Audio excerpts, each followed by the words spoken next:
अब समाचार विस्तारमा। आजकल सामाजिक सञ्जालका जन्जालमा अलमल्ल परेका र नगुल्ल परेका बुद्धिमल्ल र गिद्धिमल्लका दिमागहरू असरल्ल छरिएका छन्, छताछुल्ल छन् प्रत्येक प्ले स्टोरका संसारमा। उसको संसारमा औँलाको इसारा चल्छ, ऊ चलाउँदैन इभोल्युसनले निम्ताएका ग्याजेटहरू। उसका हातहरू पक्षाघातका शिकार भइसकेका छन्, उसको मेरुदण्ड उदण्ड भएका छन्। कुनै रक्तकुण्ड उत्कण्ड चण्डमुण्ड चामुण्डा कुनै शक्तिले झुकाउन सक्दैन, बगाउँदैन, उठाउँदैन। ऊ अर्जुनको आँखा लिएर बसेको छ, मार्न आफ्नै वर्तमानको तलाउको छेउछाउका ठुल्ठुला टाउका भएका अवसररूपी माछाहरू। ऊ अण्डाबारे अनभिज्ञ छ, तर ब्रह्माण्डबारे अण्डसण्ड अन्धाधुन्द फलाक्छ।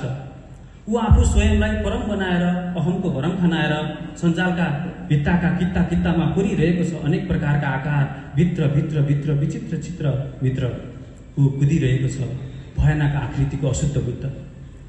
प्रकृति विरुद्ध गर्दैछ ऊ यस्तो युद्ध।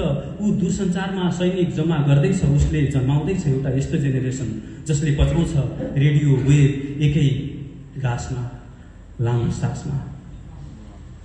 समाचारको क्रममा अब केही बेर विज्ञापनको पालो। पर्दा कालो, झ्याप्प उज्यालो।